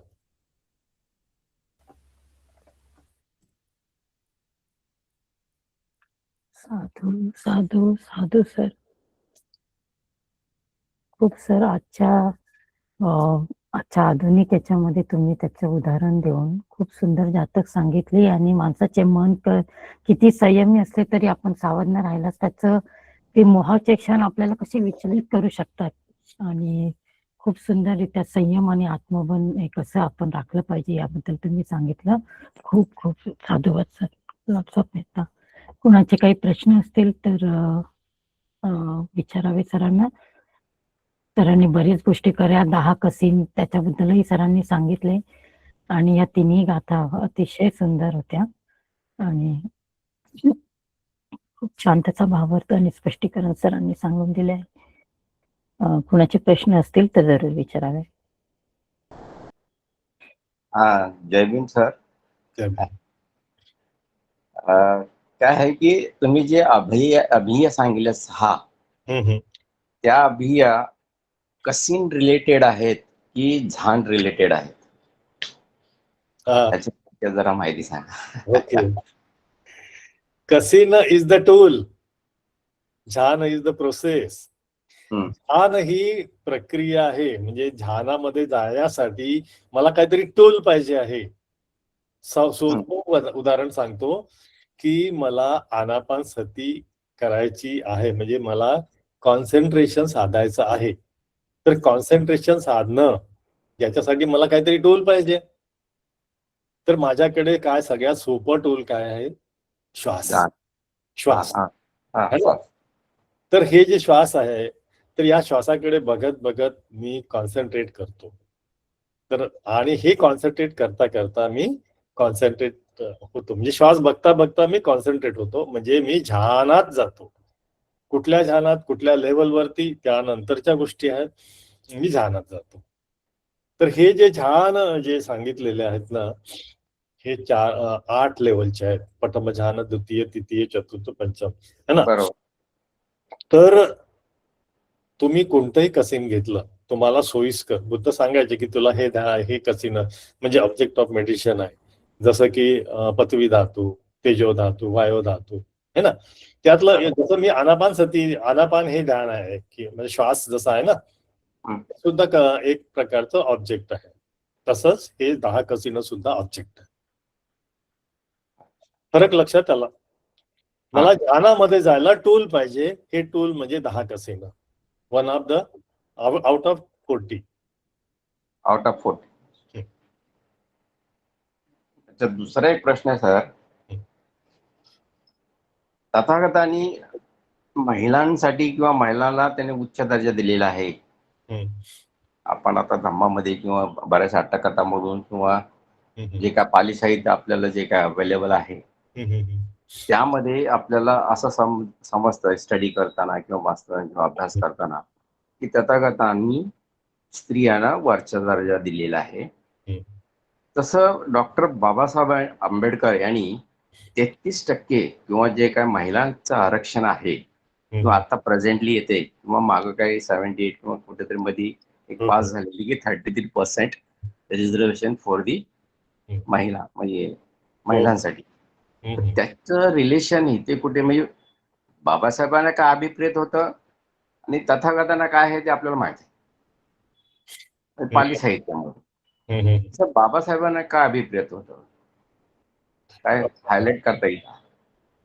नाही, मी त्या दृष्टीने सांगण्यापेक्षा एका वेगळ्या पद्धतीने मांडायचा प्रयत्न करतो, तुमचा मुद्दा लक्षात घेऊ. ओके. प्रेझेंट सिनेरिओ आता प्रेझेंट सिनेरिओ सांगतो. पहिल्यांदा माझा जो मुद्दा सांगायचा राहून गेला मगाशी कन्क्लूड करताना, तो असा आहे की बुद्धांनी जो डिसिप्लिन, कोड ऑफ कंडक्ट, विनया रूल्स, मी तुमच्या मुद्द्यावर येतो. विनयामध्ये एवढी स्ट्रिक्ट डिसिप्लिन का निर्माण केली आहे स्त्रीच्या बाबतीत? अगदी म्हणजे लैंगिक संबंध दूरच, पण तिचा स्पर्शही झाला नाही पाहिजे किंवा खूप सारे म्हणजे चारिका करताना सुद्धा तुम्ही कुठे तुमचं लक्ष पाहिजे, जमिनीकडे पाहिजे किंवा इतक्या पद्धतीने हे जे करण्याचं कारण ते आहे की ही तुमची तृष्णा केव्हा जागी होईल याची सावधगिरी म्हणून किंवा होऊ शकते, याची जितकी सावधगिरी बाळगता येईल तितकी सावधगिरी बुद्धांनी बाळगलेली आहे. तर तुम्ही विनय पिटका जेव्हा बघाल तर पाराजिकामध्येच पहिल्यांदा स्त्रीच्या संदर्भामध्ये स्ट्रिक्ट रूल्स आहेत. प्रत्येक रूल सांगत नाही, चारिका करताना आहेत, तृतीय धम्म आहेत. आणि जेव्हा तुम्ही म्हणता की उच्च स्थान दिलेलं आहे, समान दर्जा दिलेला आहे की तुम्हीही एनलायटन होऊ शकता की भाई तुम्ही निब्बाण प्राप्त करू शकता आणि म्हणजे पुरुषांनी पण पुरुषाच्या बरोबरीने ते हे करू शकतात. फरक मुद्दा हाच आहे की त्यांना कडक निर्बंध याच्यासाठी लावले. त्याचा मुद्दा म्हणजेच की जी कामतरणा आहे ही कुठेतरी उत्पन्न होऊ नये किंवा उत्पन्नास म्हणजे तुमच्या ज्या निब्बाणाच्या मार्गावर चालण्यासाठी ती ऑब्स्टॅकल ठरू नये, हा त्यामधला उद्देश होता. त्यामुळे कमी लेखाचा स्त्रीच्या कमी लेखाचा हा प्रश्नच नव्हता, हे सांगायचं मगाशी राहून गेलं. कमी नाही पण ते लेवल होते ना आपले. सॉरी, कमी लेखत नव्हते आपण, कमी लेखत नव्हते, ऑफकोर्स कमी लेखत नव्हते.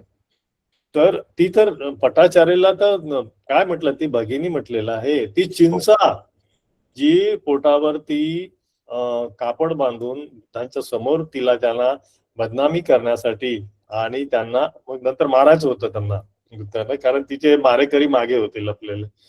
तर हे सगळे आलेली स्त्री तिला सुद्धा म्हटलं की बेटा, अरे माझी पुत्री म्हटल्यानंतर ती गांगरून गेली, आपल्याला इतिहास माहिती आहे. तर तिने बुद्धांनी रिस्पेक्ट दिलेला आहे, प्रश्नच नाही. आईला धम्म शिकवलेला आहे, अभिधम्म शिकवलेला आहे, त्याबद्दल काही डाऊटच नाहीये. मग तुमची जो मुद्दा आहे आरक्षणाचा किंवा रिझर्वेशनचा, हा पॉलिटिकल किंवा सोशल लाईफ मध्ये येतो. आपण जे बोलतो आहे ना, हा स्पिरिच्युअल किंवा धम्माच्या अप्लिकेशन किंवा धम्माच्या मार्गावर चालताना जो दर्जा आहे तो समान दिलेला आहे, हे या ठिकाणी मला सांगायचं आहे. जे तुमचं जे पर्सेंटेज वगैरे आहे त्याबद्दल मला नाही त्याच्यावरती भाष्य करणं मी या ठिकाणी नाही करणार आहे भाष्य. हा ठीक आहे, त्याचं नाही. मला काय म्हणायचं होतं की बाबासाहेबांना मग अभिप्रेत काय होता असं स्त्रीबद्दल? स्त्रीबद्दल बाबासाहेबांना तर इक्वल अपेक्षाच होती ना, इक्वालिटी. त्याचं त्यांचं प्राधान्य होतं की महिलांचा जोपर्यंत विकास होत नाही, मग कोणत्याही समाजाची प्रगती ही महिलांच्या प्रगतीवरून ठरते, हे बाबासाहेबांनी म्हटलेलं आहे. बाबासाहेबांनी स्त्रीचा सन्मान केलेलाच आहे, त्याबद्दल काही डाऊटच नाही. डाऊटच नाही, बरोबर आहे. No doubt. ठीक आहे सर, साधू साधू. संदीप पैठाणे, आपला प्रश्न होता. बोलतो मॅडम. बोला बोला. तर आपण आता एक चांगला मुद्दा उपस्थित केला या निमित्ताने की पुरुषामधली जी काही आपली इच्छा भावना किंवा विकृत जी मानसिक स्थिती आहे त्याच्यामुळे तो कामदृष्टीकडे आकर्षित होतो. त्याचप्रमाणे स्त्रीला पण अशा भावना असतील ना की ती कामदृष्टीकडे आकर्षित होते. हो, मग पुरुषाला जसं सांगितलंय की तू निब्बाणाकडे किंवा मुक्त होण्यासाठी याच्यातून मुक्त हो, तसं स्त्रीला काही असं निर्देश नाही का तुला मुक्त होण्यासाठी त्यातून मुक्त व्हायचं, हा एक प्रश्न. आणि दुसरी गोष्ट, स्त्री पण त्या भावनेचा जे आजकालच्या जमान्यामध्ये म्हणजे दुरुपयोग करत आहे, हो, ते पुरुषाला वेठीस धरण्यासाठी किंवा त्याला अडकवण्यासाठी किंवा निश्चितपणे. पैसे लुटण्यासाठी. तर म्हणजे स्त्रीला असं मार्गाची गरज नाहीये का? आणि ती पण बिलकुल दुरुपयोग करत बिलकुल आहे. मार्गाची जरूरत आहे. बिलकुल बरोबर बोललात तुम्ही. त्यांनी बुद्धांनी असं म्हटलेलं आहे की उलट स्त्रीचा जो स्वभाव आहे तो तृष्णा दोघांमध्ये आहे. बुद्धांनी म्हटलेलं नाही की स्त्रीमध्ये तृष्णा नाही आहे की ती एकदम म्हणजे हे नाही. तृष्णा तर आहेच, प्रश्नच नाही आहे. तो नैसर्गिक स्वभाव आहे. त्याच्यावरती कसं काम करायचं ते बुद्धांनी सांगितलं आहे. जी खेमा होती, खेमा बिंबिसाराची पट्टराणी, तिला रागदोष मोह पूर्ण ठासून बनलेले होते तिच्यात. ओके. आणि ती अहंकारी होती आणि ती बुद्धाकडे जायला तयार नव्हती. तिला तिचं जे अस्तित्व आहे, तिचं जे रियालिटी आहे, बुद्धाने एका क्षणात तिची रियालिटी तिला सांगितली. पस्स खेमे समुच्चय उग्गरतंग पग्गरतंग बालानंग अभिपत्तित. काय म्हटलं बुद्धाने की हे जे तुझ्यामधली जी तृष्णा आसक्ती सगळी आहे ना, ही जरा ती तू बघ, पहिल्यांदा बघ की तू काय आहेस. सांगितलं की पस्स खेमे समुच्चय, तुझ्या शरीरात ज्याला तू मी सुंदर आहे म्हणत आहे, मी सगळ्या पुरुषांना आकर्षित करते हे म्हणत आहेस ना, हे शरीर तुझं बघ. उरुकायंग, तुझं शरीर आहे subjected to boils, subjected to disease. असुची पुती, असुची म्हणजे गटर, घाण, ती तुझ्यात भरलेली आहे. आणि ही सगळी घाण तुझ्या शरीरातल्या जेवढ्या ओपनिंग आहेत त्याच्यातून उग्गरतंग पग्गरतंग ते बाहेर पडत आहे. आणि अशा शरीराला, गलिच्छ शरीराला तू काय करतेस? बालानंग पत्थित अभिपत्तित, म्हणजे काय करतायत? हे मूर्ख, तुझ्यासारख्या मूर्ख या करतायत अभिपत्तित, त्याची लिपापोती 24 तास करतायत. तेव्हाच्या तेव्हा जी खेमा आहे ना, तिचे डोळे उघडले, चक्षु उत्पादी, बरोबर ती हरियपुंगला झाली, नाही का, होशमध्ये. बुद्ध दोघांनाही सुनवतात, असं नाहीये. ज्या ठिकाणी महिला हे करते, एक गाथा मगाशी मी सांगितलेली होती, गाथा धम्मपद अट्टकथेमधली गाथा क्रमांक 243, त्यामध्ये स्त्री ती व्यभिचारी असते. आणि ती व्यभिचारी स्त्री काय करते? नवऱ्याच्या हाडून दुसरीकडे व्यभिचार करत असते. आणि तो दुःखी झालेला जो नवरा आहे तो बुद्धांकडे जातो, म्हणजे बुद्धाचा संपर्क येतो. त्यावेळेस बुद्ध त्याला गाईड करतायत की हा जो स्त्रीचा जो स्वभाव आहे ना, त्या व्यक्तीपर्यंत होते, त्या प्रत्येकाच्या व्यक्तीच्या मध्ये वेगवेगळ्या पद्धतीने असते ती तृष्णा. त्या तुझ्या पत्नीमध्ये प्रचंड प्रमाणात आहे. त्यामुळे तू त्याच्याकडे दुर्लक्ष न करता तिने म्हटलं आहे की तू याच्यापेक्षा जो भयंकर मल आहे तो काय आहे, अविद्या परमंग मलंग. आणि त्या व्यक्तीचं बुद्धांनी त्या व्यक्तीचं ट्रान्सफॉर्मेशन केलेलं आहे. तो व्यक्ती नंतर अर्हत होतोय, नाही स्वतः पण नव्हतोय. म्हणजे त्याला सुद्धा दुःखातून मुक्त केलेलं आहे. ज्या स्त्रीने त्याला मिसगाईड केलेलं आहे, त्याला चिटिंग केलेलं आहे, दोन्हीकडे बुद्धांनी गाईड केलेलं आहे. Okay sir. आणि जसं माणसं जे दुरुपयोग करताय सत्तेचा, पैशाचा, तसं स्त्रिया पण जे आहे लग्न म्हणा किंवा बाकीच्या जॉबमध्ये ते हायर पोस्ट असतात त्याचा पण दुरुपयोग करतात. त्या म्हणजे माणूस स्त्रीच्या हाताखाली काम करणं म्हणजे फार टेन्शनचं काम राहतं. पुरुषाच्या हाताखाली तो कसे काम करणं, पण स्त्रीच्या हाताखाली करणं म्हणजे हे होतं. मुद्दा मी हा उपस्थित केला की बुद्ध धर्मावरती बुद्धांच्या स्त्रीच्या भूमिकेबद्दल जी टीका होतोय तो मुद्दा या ठिकाणी हायलाइट केलेला आहे. अशा ह्या गाथेच्या आणि इतर गाथांचा आधार घेऊन बुद्धाच्या तत्वज्ञानाला बदनाम करण्याचे जे काही प्रयत्न होत आहेत तो मुद्दा माझ्यापर्यंत आलेला आहे चर्चेला. त्या अनुषंगाने मी सांगितलेलं आहे की त्या ठिकाणी आपण अशा पद्धतीचं इंटरप्रिटेशन त्यांना समजून सांगितलं पाहिजे. महिला तृष्णामुक्त असतात किंवा त्या असतात असं कुठेच नाहीये. दोघांनाही तृष्णा दोघांनाही आहे, पण प्रत्येक ठिकाणीच महिला किंवा पुरुष दोषी असतात असं नाही. त्या त्या ठिकाणी तुमची तृष्णा किती काम करते बुद्ध त्याच्यावर काम करायला सांगत आहे. ओके सर, क्लिअर झालं. थँक्यू. जय भीम सर, नमो बुद्धाय. जय भीम. आजचं आपलं व्याख्यान खूपच सुंदर झालं. तर सर आता मघाशी आपण जो आता मुद्दा जो उपस्थित केला की धम्मावर टीका करणारे तर त्या पद्धतीने टीका करतच असतात. ती इवन आपण सुरुवातीपासून पाहिली की सिद्धार्थाने जेव्हा ग्रहत्याग केला तिथपासून तर प्रत्येक बाबतीत त्यांच्यावर आक्षेप नोंदवण्यात आलेले आहेत आणि त्याचं नंतर निराकरण पण झालेलं आहे.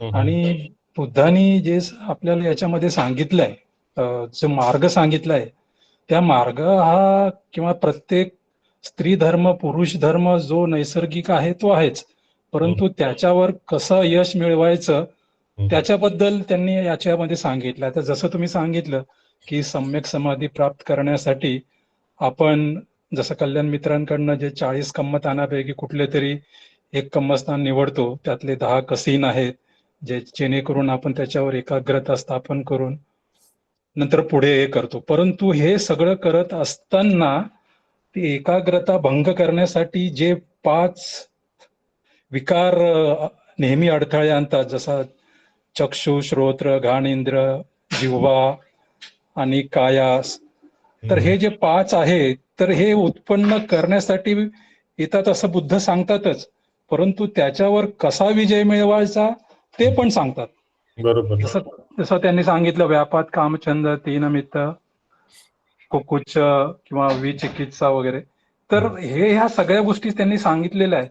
आता फक्त प्रश्न हा आहे की आपण त्याच्यावर मला वाटतं आपण कशा पद्धतीने आचरणाने विजय मिळवू शकतो आणि किती टक्के विजय मिळवू शकतो त्याच्या यशावरच मला वाटतं ते आता आपण जे काही म्हणतो आहे त्याला आपण तितकं म्हणजे समर्थपणे जे काही आक्षेप असतील त्याला उत्तर देऊ शकू असं मला वाटतं. बरोबर बरोबर. थँक्यू सर, मला एवढंच म्हणायचं होतं. थँक्यू.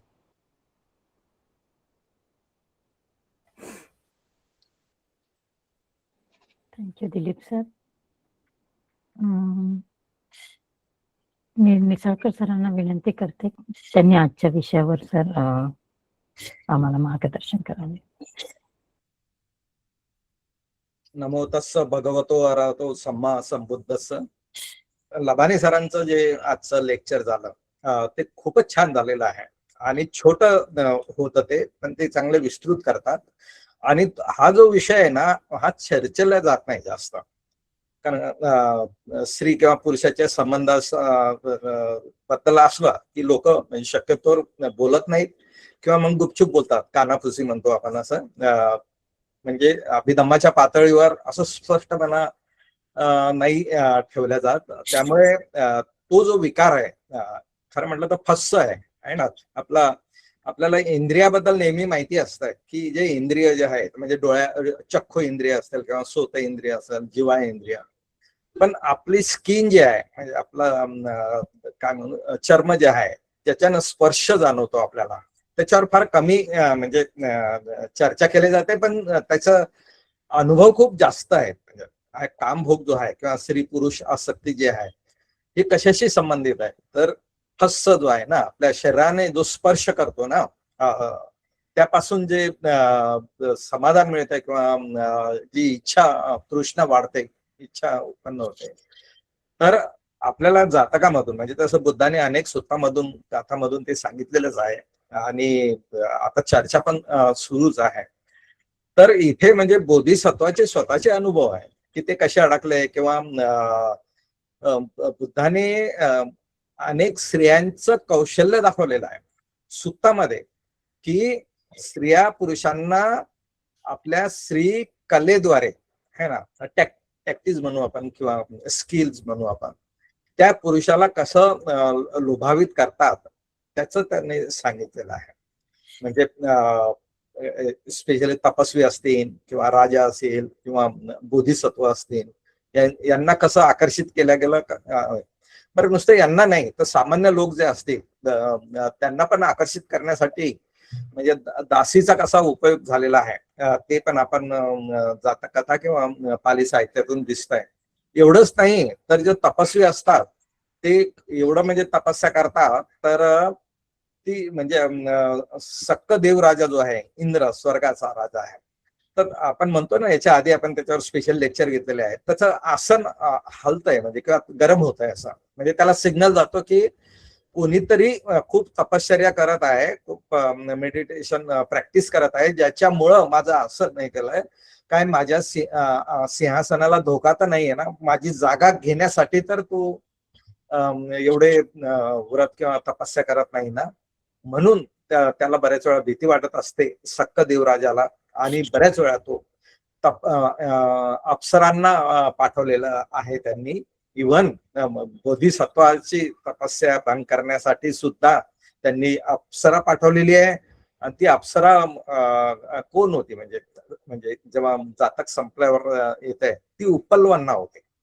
म्हणजे उपल्वन्ना एका जन्मात अप्सरा असल्यावर तिला इंद्राने म्हणजे सक्कदेवराजाने बोधिसत्वाची तपश्चर्या मध्ये विघ्न आणण्यासाठी तिला पाठवलं होतं, पण तिचा तो प्रयोग यशस्वी झाला. त्यामुळे ती परत गेली, ती अप्सरा जी उपल्वन्ना होती तिने इंद्राला सांगितलं सक्कदेवराजाला की मी काही यशस्वी झाले नाही, पण मला अशा कामासाठी पाठवू नका. तर इतकं म्हणजे सुंदर वर्णन आहे ना, आता ती पुढे येईल, पुढे येणार आहे ते जातात.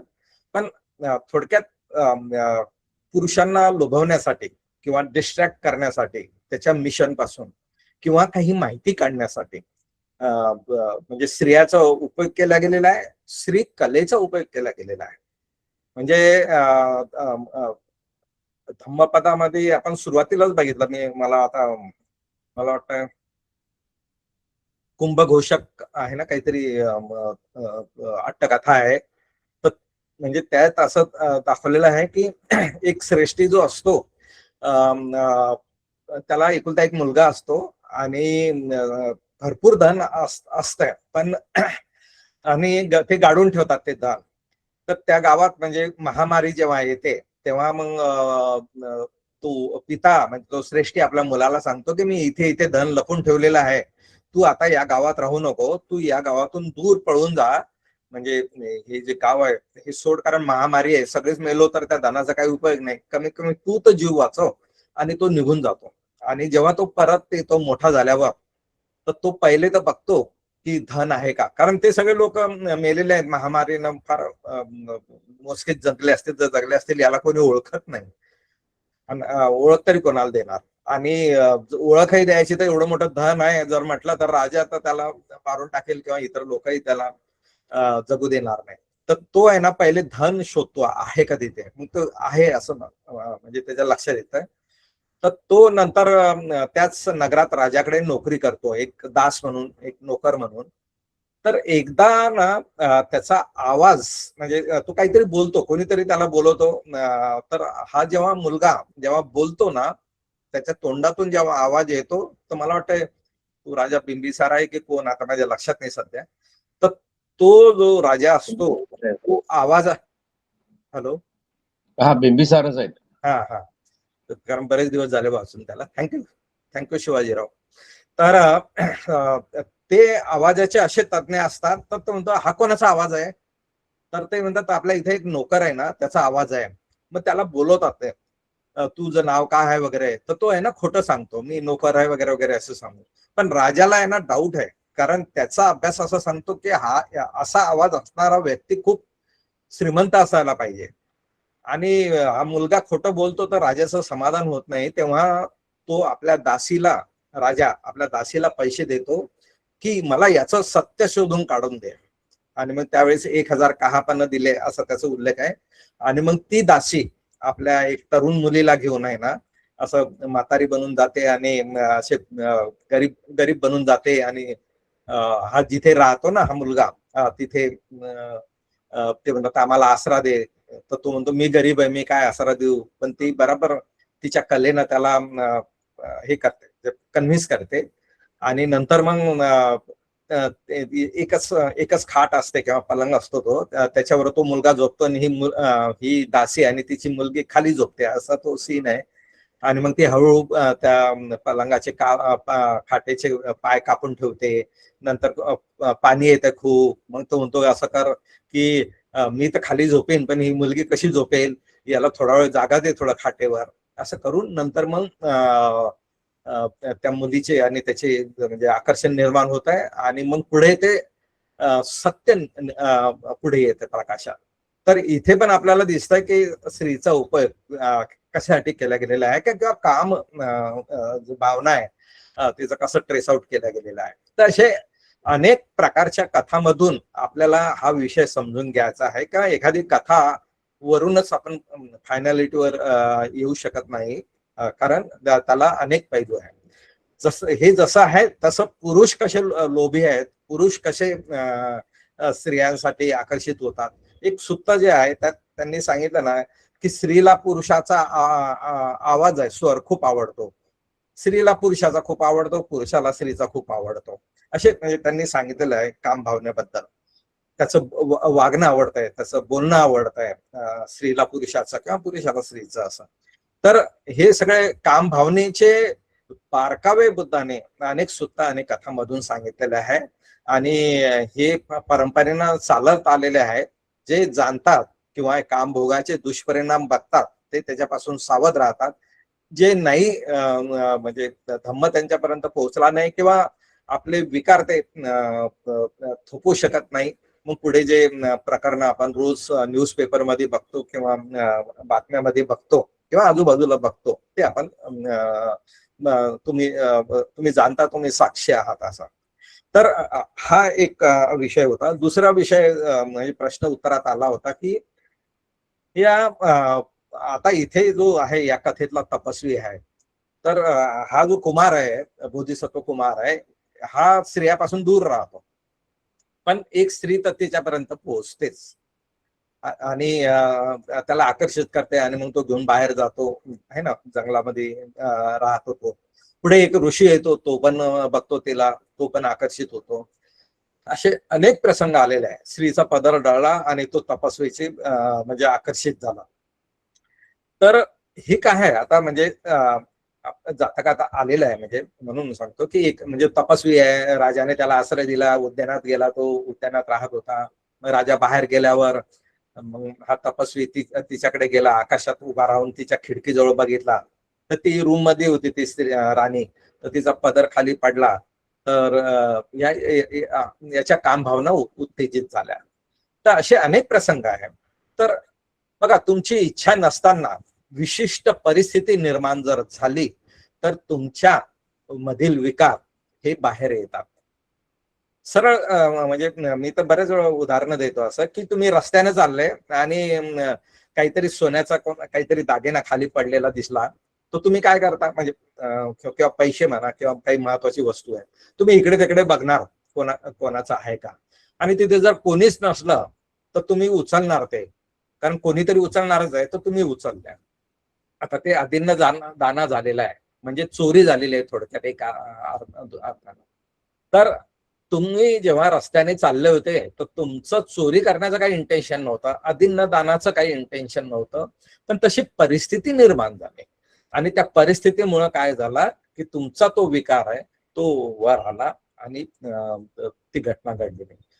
बऱ्याच वेळा म्हणजे बलात्काराच्या म्हणजे काही घटना बघतो की एखादी म्हणजे एखादा टोळका असतंय किंवा एखादा दारू पिणारा ग्रुप असतो किंवा टार्गेट ग्रुप असतो, तो असा अंधारात कुठेतरी बसलेला असतो आणि म्हणजे ते दारू पित असतील किंवा पैशाचं वाटप करत असतील किंवा काही प्लॅनिंग करत असतील, ठीक आहे. तर तिकडून एखादी स्त्री म्हणजे काही कामानिमित्त तिकडे म्हणजे त्या भागातून गेली, म्हणजे लोनली प्लेस म्हणू आपण, एकांत असं आहे.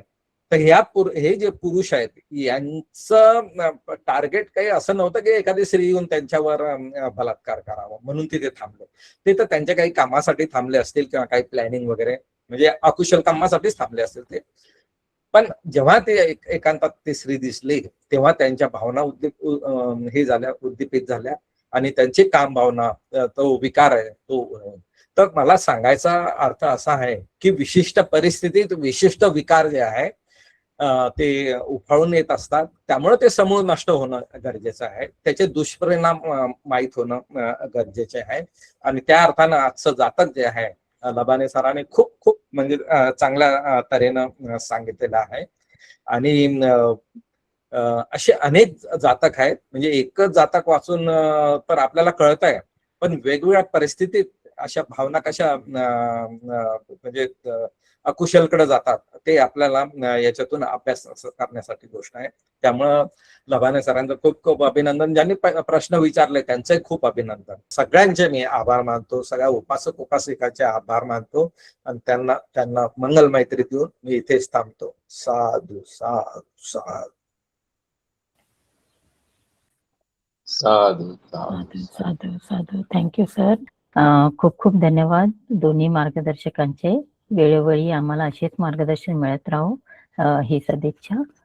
आणि धन्यवाद सर्व धम्मसाकरच्या पीपीटी टीमचे, ज्यांच्यामुळे हा कार्यक्रम यशस्वीरित्या आपण पार पडू शकतो. तसेच धन्यवाद सर्व उपासक उपासिका यांचे देखील, यांनी सर्व प्रश्न विचारून सरांनी त्या प्रश्नांचे निरसन केले, त्याबद्दल खूप खूप साधुवाद सर्वांना. तसेच धन्यवाद देते मी USA मधून संजय गायधनी सर आणि वैशाली मॅम यांना. संजय सरांच्यामुळे आज आपण हे युट्यूबवर रेकॉर्डेड व्हिडिओ पाहू शकतो, त्यांच्याचमुळे. तेव्हा या सर्वांचे मी सर्वांना खूप खूप खूप खूप मेत्ता देते. आपली ही लिंक सर्व मित्रमैत्रिणींसोबत कुटुंबांसोबत शेअर करा. शक्य असल्यास इतर ग्रुपमध्ये देखील शेअर करा, जेणेकरून आपण धम्माच्या छायेत कोणते ज्ञान मिळवत आहोत ते इतरांपर्यंत पोहोचवूया. ते सुद्धा या निब्बाणाच्या दिशेने वाटचाल करू. सर्वांचे जीवन सुखी हो, सर्वांचे जीवन मंगल हो, सर्वांना हिताचा सुखाचा मार्ग लाभो आणि या पुण्यात वसुंधरा साक्षर आहो. आपण आज इथेच थांबूया. सर्वांना नमो बुद्धाय, जय भीम. आणि या कार्यक्रमाची समाप्ती मी क्रांतीताई यांना धम्मपालन गाथेने करावी अशी विनंती करते. थँक्यू ताई. सप्पपापस्स अकरणं कुशलस्स उपसम्पदा सचित्तपर्योदपनं एतं बुद्धानुशासनं धम्मं चरे सुचरितं नतं दुचरितं चरे धम्मचारी सुखं सेति अस्मि लोके परं हि च न तावता धम्मधरो यावता बहुभासति यो च अपम्पि सुतवानं धम्मं कायेन पश्यति सवे धम्मधरो होति यो धम्मं न पमज्जति नत्थि मे शरणं अय्यं बुद्धो मे शरणं वरं एतेन सच्च वज्रेन होतु मे जयमङ्गलं नत्थि मे शरणं अय्यं धम्मो मे शरणं वरं एतेन सच्च वज्रेन होतु मे जयमङ्गलं नत्थि मे शरणं अय्यं सङ्घो मे शरणं वरं एतेन सच्च वज्रेन होतु मे जयमङ्गलं नमो बुद्धाय नमो धम्माय नमो सङ्घाय साधु साधु साधु